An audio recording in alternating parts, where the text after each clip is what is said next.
So hello guys, welcome back to my channel and my final content here at the Mazda test drive event here at Rockwell Power Plant Mall.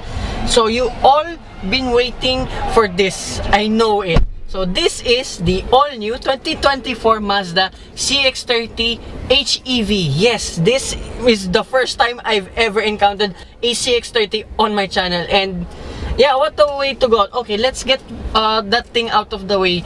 Yes, this has a lot of cladding. It's the size of half of my hand. However, seeing first time now, one in the flesh and up close, it kind of grew on me already. Yes, I'm still biased with that Mazda 3 hatchback, which I will forever love. So sorry all about the noises because again, Adrian1011 is with me today. So pairing this Mazda CX-30 is a 2-liter naturally aspirated 4-cylinder engine mated now with a mild hybrid system. So again, Mazda are incorporating a lot of mild hybrid technology now in their vehicles, along to like what we've driven with the CX-60 and the CX-90. So here overall in the exterior, it has a lot of cladding as I mentioned. However, it makes up for it with this beautiful soul red color, which is a signature color too of all Mazda vehicles. And on the side profile, yes, it's pretty much the same as the Mazda 3, albeit with a lot of cladding as well too. Being this the CX-30, you have a lot more ground clearance. And here at the rear, actually I like this rear too. The cladding for once matches the looks too. So with the boot space, it's much more or less the same amount of space like with the 3 hatchbacks, since it's based on that, and this just been raised up. So here again, Eden1011 with me.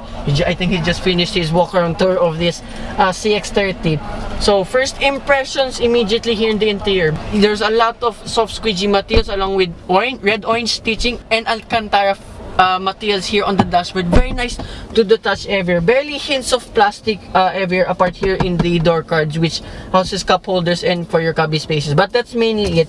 And to the steering wheel, it's pretty much standard. It's kind of big, but it's exactly the same like with the Mazda 3 hatchback. And two with this one, I forgot I've driven that car too. And paddle shifters all around, tilt and telescopic for the steering wheel. There's a nice digital display in the middle, flanked by 2 analog gauges for your tachometer and your fuel and pressure and your temperature reading too.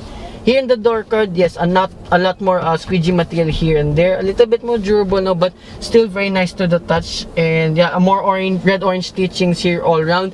Biggest upgrade, I think, comparing with the old ones, are the seats. There's this two-tone effect now.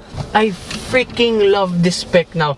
Okay, another plus points of me why you should get a CX-30 instead of a Mazda 3, because of this interior alone. Wow, it's so beautiful. Mazda have been A-ing up their game in recent times. So again, this is why you should consider a Mazda. In every category they're in, they're one of the best in class, as I mentioned too in the CX-90 test day review. Anyways, so here below the infotainment system, you get your climate control functions. Further down, you get a cubby space for your phone along with 2 cup holders. And then here below on the right side, you get your air conditioning vents and a glove box with a decent amount of space. Center console, there's a lot of gloss black materials. However, you're not going to be touching most of those anyways, but the buttons itself, like for your auto hold, parking brake, and for your swivel wheel for the infotainment system, is just black. It's not gloss black material, which again, Mazda do know what they're doing.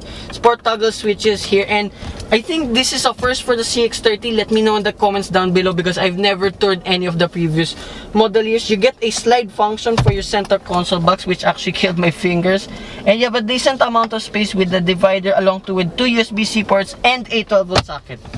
And that's how you close it. Above here, you get your lights, sunglasses holder, visor, vanity mirror with lights. Okay, there's still a life left in the battery.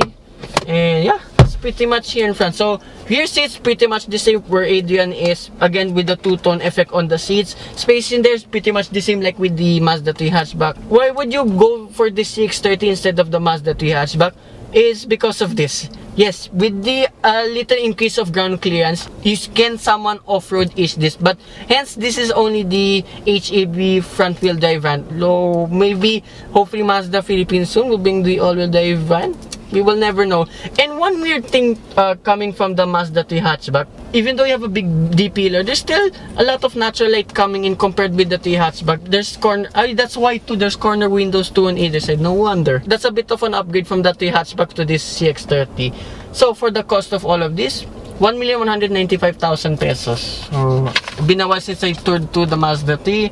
So the ones I want, the fastback hatchback, is 1,790,000 pesos. So 200,000 peso increase. However, if you really need the ground clearance, you should definitely buy this Mazda CX-30. But personally, I would still get the very hot Mazda 3. Still my preferable choice. So again, I'd like to thank everyone here at Mazda Philippines for the Rockwell test drive event, and special thanks to Aiden1011. We did a lot of content here again in this Mazda event, and there'll be a lot more collaborations I'll do with him in the future. So hope you guys like and subscribe, and I will see you with more Mazda reviews coming right up, and hopefully Mazda landouts too. Bye bye.